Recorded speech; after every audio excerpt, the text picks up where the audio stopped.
do read this book, Baba, and it will definitely help you out. So going ahead, ma'am, a cup that fills others has to be filled first itself.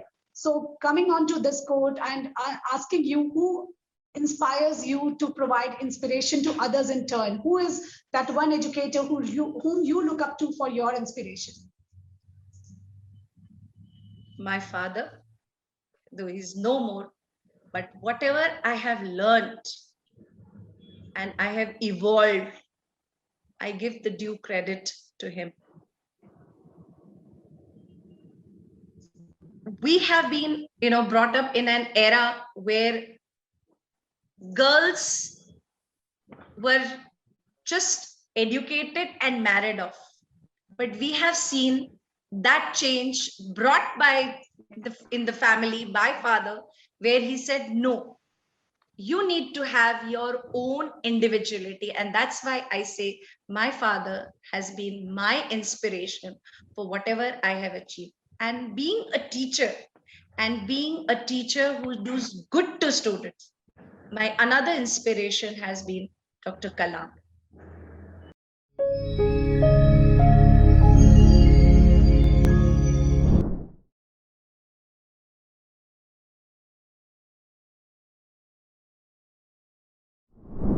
Hello and a very warm welcome to Great Principles. I am Seema Chhoriya. Today, I bring to you another celebrated figure from the world of Indian academia. Adventure is worthwhile in itself. Daredevil, Amelia Earhart laid the foundation for courageous women to step out of the four walls of their houses and follow their heart. Women in any professions are warriors, magicians who can multitask, move in and out of different roles easily without compromising any. And we speak of teachers, educators, academicians, and school leaders. Trust me, they deserve the highest regard and respect. They take care of children, our children, mold them, sculpt them, groom them to become what they aspire to be. Our guest today, Ms. Richa Kumar, Principal, Rahul International School, Boisar, Mumbai, is someone whom I see has been on a professional adventure for past 2 decades, and I'm sure she has enjoyed every landmark of this journey, various jobs, roles, and responsibilities at home and at work. She's a winner. She's a winner. Welcome to Great Principles, ma'am. It's an honor to have you here. Very good evening to you, Seema, and thank you for this wonderful opportunity that I get to interact. Maybe many people who know me, many people who may not know me, but yes, it would be lovely interacting with all these people there out listening to me. Absolutely, ma'am. Looking forward for this wonderful conversation ahead. So we will begin first by knowing something about your early days. You were a trainer, and then you switched to be a teacher, and then today a school principal. So why did you make this switch from being a teacher to a trainer, and then today a principal? I will say it in one line that inspiration became my aspiration. Okay.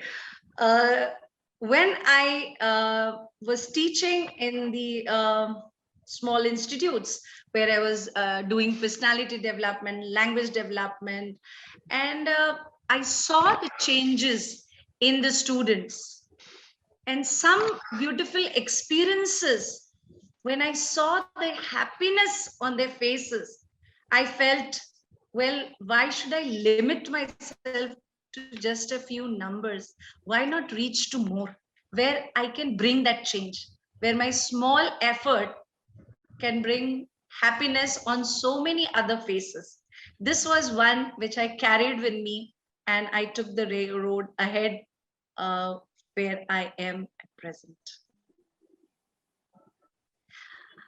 There was one incident which I will like to share with you here. There was when I was in Kolkata, and there was a girl who had come from a very remote village, and getting an the parents' only aspiration was that the girl should know how to speak in English, and she should be able to get married to a good boy. That's the basic thing that for which the parent had come for the admission. When I met the girl, I saw this spark in her that she can do something different. And then when I started coaching her into how to do her language skills, how to do the presentation of the skills, I also asked her a question: is that the purpose of your life? She said, that is not my purpose. I want to be a trainer. And I want to be a trainer where my only inhibition is my language skills. So if this is something that I am able to achieve, I will be able to do something wonderful. I started coaching her and she finished her sessions. She asked me, how should I do the practice? I gave her some tips how to do the practice and so on. And then it just, how a session ends and then you are moving on ahead. She also moved ahead.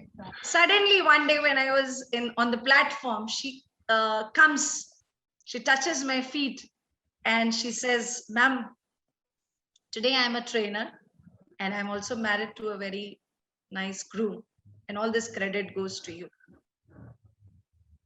It was a very beautiful moment for me, but that instant moment was, well, if I can change one, why not many? So that is the reason when I started, I told you that one inspiration became my aspiration to reach more. And that's the reason I moved in this direction. Wonderful, ma'am. Interacting with so many educators every day, I suppose that education is the only field where you get an opportunity to shape lives. Very right.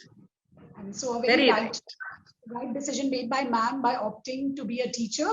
So going ahead, continuing your conversation, ma'am, what is one sentiment that make women a better professionals without compromising on their aspirations?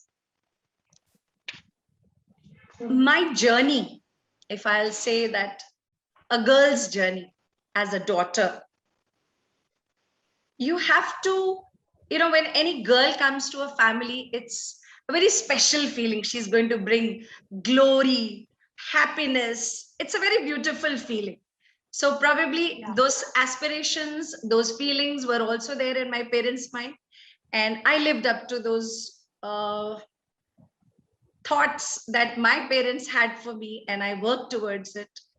But one thing very important that went on as I went from being a daughter to a daughter-in-law, wife, mother, teacher, I learned a lot of things. I learned patience, perseverance, honesty, trust, simplicity. That if we are able to retain these qualities in us, we can go a long way. And because I was able to balance these relationships, the moment I moved to my professional life, I got full support from all sides. And that's the reason that even when 10 years, I totally dedicated to my family. I tell this even to my teachers, that don't compromise anywhere for your family life or your professional life. Give undivided attention. You can't be sailing in two boats at the same time. So priorities need to be fixed. But one beautiful sentiment that I carry along with me is togetherness. Because togetherness is one thing which makes life very easy and simple. And that's what I have carried all, and I have got all support from you. Right, ma'am. It is said that a woman shoulders a very important responsibility of bonding the entire family. She is not only bonding her in-laws family, she's also a bond between her own family. So connecting two families and ensuring that at both places she is available along with her professional life. That is what has made women a strong, and the sentiment that you mentioned, togetherness. It's something, which is very important trait even in professional life. You need to take everyone together to work together with you. Then only you can achieve a goal. You cannot perform in silos. It's impossible. Absolutely. Absolutely. So going ahead, ma'am, we know how strongly you have balanced and strike a perfect equilibrium in your family and professional life. Now talking about Rahul International School, ma'am. So as a school leader, how do you maintain the balance of leading school staff and students competently? See, you've talked about that it is an inverted pyramid, right? The three part. Yeah. One is your students, one is your staff, and one is your parents. All act differently. So the balance, how does it happen here? Because if any one angle goes more, if the balance is not here, you will lose everything. So what is required here is the trust. The first important thing is the trust, the patience, the perseverance. Because any one compromise will make it unstable. We have to give ownership.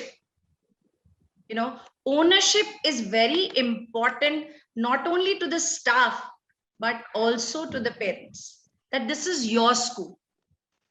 And a purpose to the staff, why you're here, what will be your position henceforth, and to the students also. Today we are teaching. When we are teaching in the classroom, we are teaching with the learning outcomes. What am I going to achieve when I get into this class? I first decide, and then I will go forward with my lesson implementation. And when I assess, when I complete my lesson plan, I do my assessment. At that assessment, I understand, well, my learning outcome has been achieved, or I need to review it. So this is how this balancing has to be done between the school staff, students.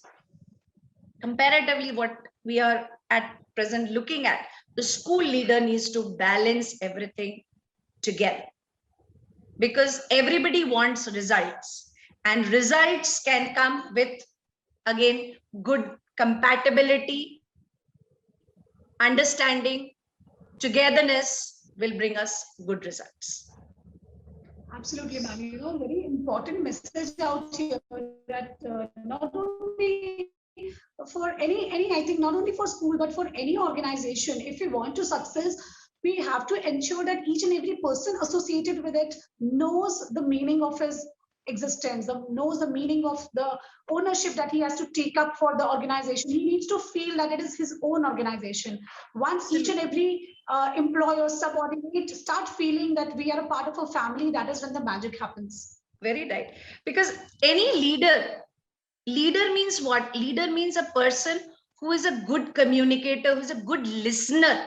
The most important, I think, whether I'm a principal sitting here and delegating responsibilities, implementing policies, but at the end, if it is not communicated in the right way, I am not addressing or listening to the issues around, I will not be able to do the solutions. Because all things, when rolled out, will have their issues attached. So those needs to be, sieved, cleaned, and then rolled out. That's how things move. Right. And that's what a good leader should be doing.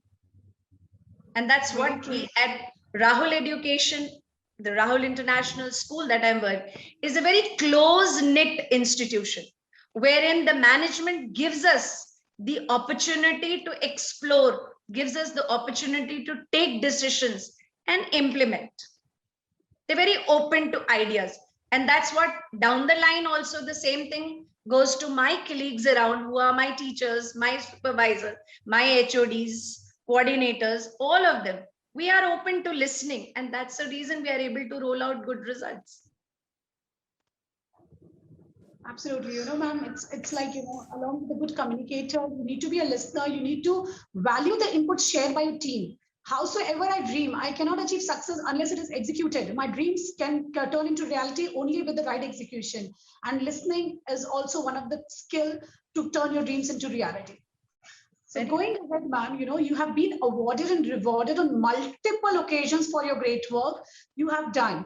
What strikes me as an accomplishment is your research paper in Ajanta Publications Journal on Perceptual Motor Skill Development Program for preschool students, which was presented in Thailand. So, ma'am, we would like to know from you about your recent achievement. Please talk to us about this paper presentation. Sure, ma'am. I will love to talk about this because it's very close to my heart. When I was academic administrator in one of the CBSE schools, we saw some children who were not performing. And it was also something that probably the teachers were not able to understand what is the reason. At that time, I understood one aspect that children will be lagging behind because of two important things. One is the cognitive area and one is the motor skill area. Somewhere because of the deficiency in these, the children's performance levels deteriorate. So this made me, work on these children and then understand what is their problem and then identify it, work on the intervention, reduce it, probably even eliminate it. But mostly when the problems of these kinds were observed, we could only reduce it. But yes, I can tell you one, that perceptual motor skill development program finally culminated into a diagnostics tool for the identification of developmental delays in children, which could be in the areas of cognitive or in the areas of physical development. Now, when this was planned, we designed a layout which was there on the ground. Now, this layout was called as the PMSD Sensory Garden, wherein children were given activities which were integrated with learning and physical development, both. When the children were working on this, we were able to understand, oh, this child has this development delay. Let's work on this. Along with this, we also designed a worksheet called the ABLE worksheets, which means application-based learning and evaluation. Now, we are teaching concepts. Very important, which CBSE is also focusing on, is that concept understanding is more important for the child than rote learning. Absolutely. And that's what ABLE worksheets is all about. When the teacher is designing this, she is basically giving an opportunity to the child to express whatever the child has understood without giving the demarcation that, okay, answer in 2 lines or fill in the blanks. No, just this point. Now, please explain, where will you apply this? When the child is thinking, the child is given the teacher is giving the support to the child that, okay, you can express through drawings, you can express through labels, you can do it through mind map, whatever you understand, you try to give us the answer. So here, universal design of learning also helps the child to express his own learning, so that now it is the teacher's assessment more than the child's assessment, that if you have taught well, the child will express. Very beautifully said that if I hear it, I forget it. If I see it, I remember it. If I do it, I know it. So if the application-based learning is there, he is able to relate to the concept that he has understood. Our purpose, our objective, our learning outcome is achieved. This is all what PMSD is all about.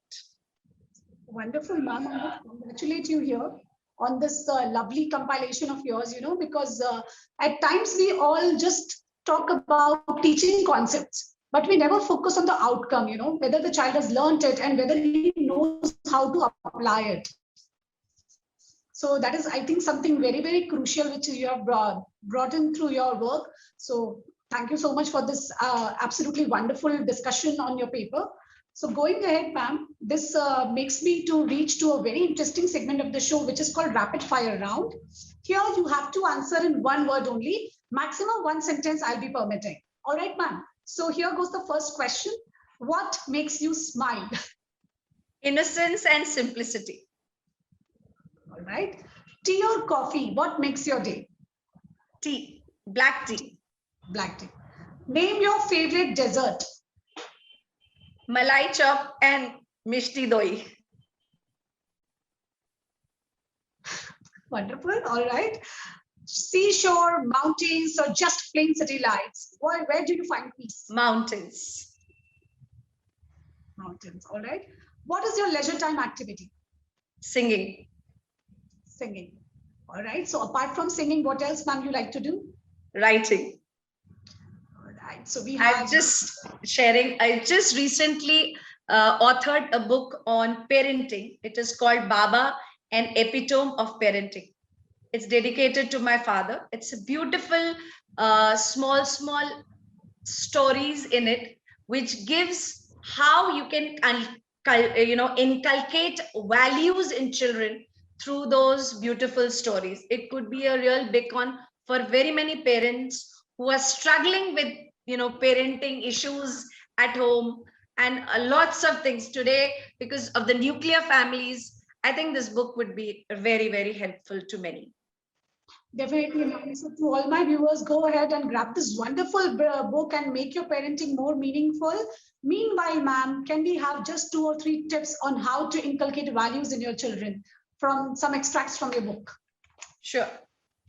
The most important thing I always tell my parents is do not be reactive to the mistakes of the children. Be more responsive is one tip that I give to my parents. Second tip I give to my parents, do not be judgmental. Be more communicative with your children so that they understand what you are wanting. Because we are the people, that is the parents, who are actually giving choices to the children, and suddenly you want to take away all the choices back. You start their training, kya khaoge, kya piyoge, kya pehnoge, kaisa kamra chahiye, and suddenly you say, okay, I want you to do this. Don't do it this way. You have to behave like this. So we ourselves forget to draw the lines. And so our children also forget to understand the line between aggression and being assertive for their needs. And they turn with lots of behavior issues. And then parents come for counseling. I can so very relate to this, ma'am, because if you call about new age parenting, I will include myself also in this. We first show a fairy dreamland to our children, the world which is just full of beautiful, lovely choices, and suddenly we say, "Beta, this is the harsh reality of life. Now go ahead and face it."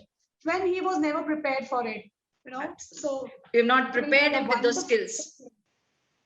Right, because we are not prepared. We have always handholding them. Yes, hand-holding is very important, man. And we have to trust them. First, trust them with their decision making, because you have made them decision makers. So at least give them that opportunity to, yes, take the decision. And if they are going wrong, let them face. There are so many parents who come, hamara bacha hamara sunta nahi hai, hamara bacha back answer karta hai. Yes, because we have given them that opportunity. We have not drawn the lines. And that makes them go out of the line that is not required for them to, tread upon.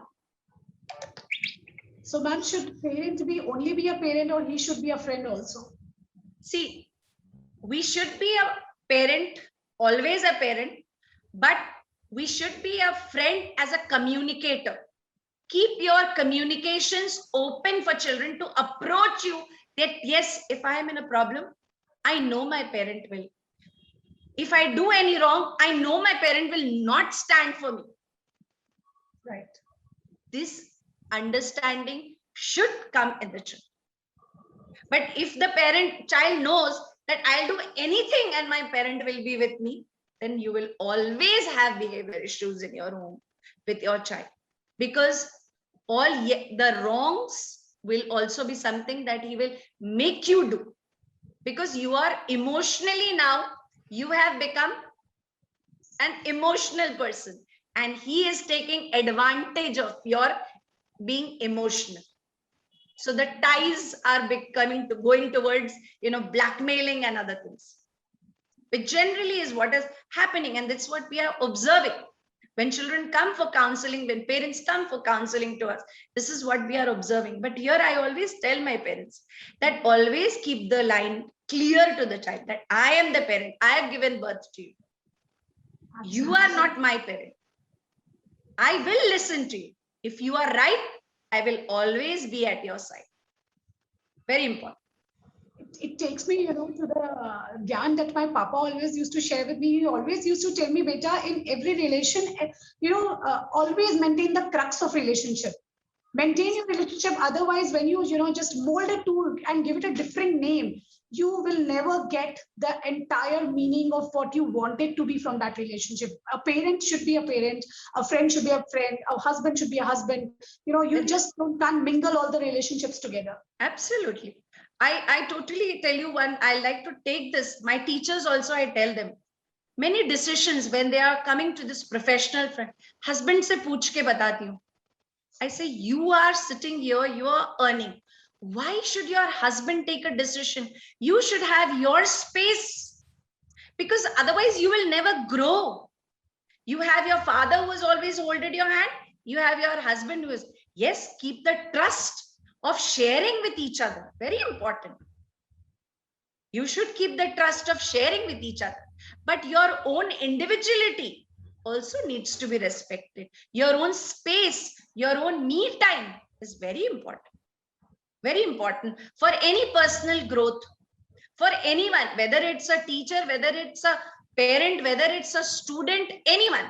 Each one needs to have their own space, their own, because that needs to be respected. That's the need of the hour today. Right. So to all you need that balance for yourself. Absolutely. So to all my viewers out there, ma'am has shared some very important parenting tips and relationship tips here. So go ahead and do read this book, Baba, and it will definitely help you out. So going ahead, ma'am, a cup that fills others has to be filled first itself. So coming on to this quote and asking you, who inspires you to provide inspiration to others in turn? Who is that one educator whom you look up to for your inspiration? My father, though he's no more, but whatever I have learned and I have evolved, I give the due credit to him. We have been, brought up in an era where girls were just educated and married off. But we have seen that change brought by in the family by father, where he said, no, you need to have your own individuality. And that's why I say my father has been my inspiration for whatever I have achieved. And being a teacher who does good to students, my another inspiration has been Dr. Kalam. I wish, just like him, till my last breath, I should be a teacher. Because I hold it very closely to my heart. One small thing which I will share. I run an NGO called Disha Bodh. We are mentoring children by picking up from the streets, and we help them, develop their basic educational skills and then put them in the mainstream. They complete their education, that is up to 10th, their formal education, and then they are supported by taking technical degrees.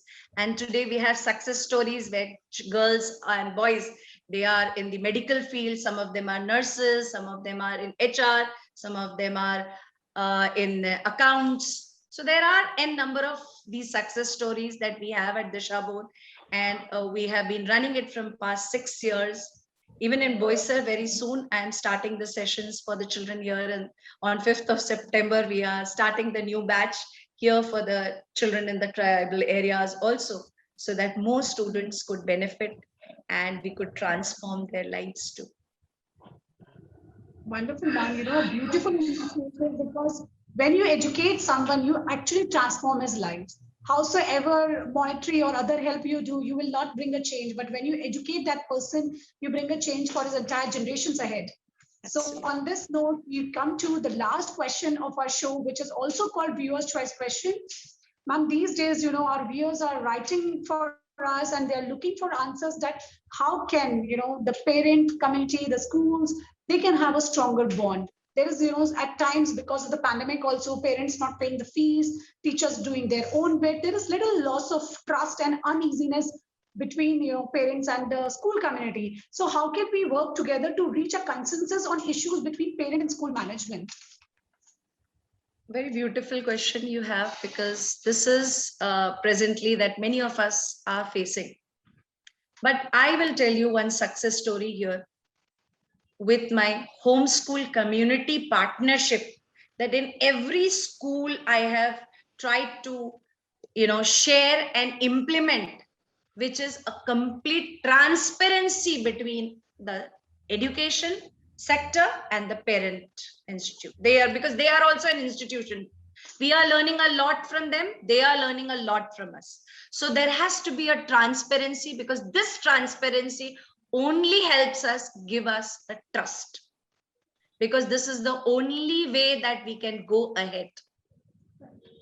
That no parent would like to do any kind of injustice to the child.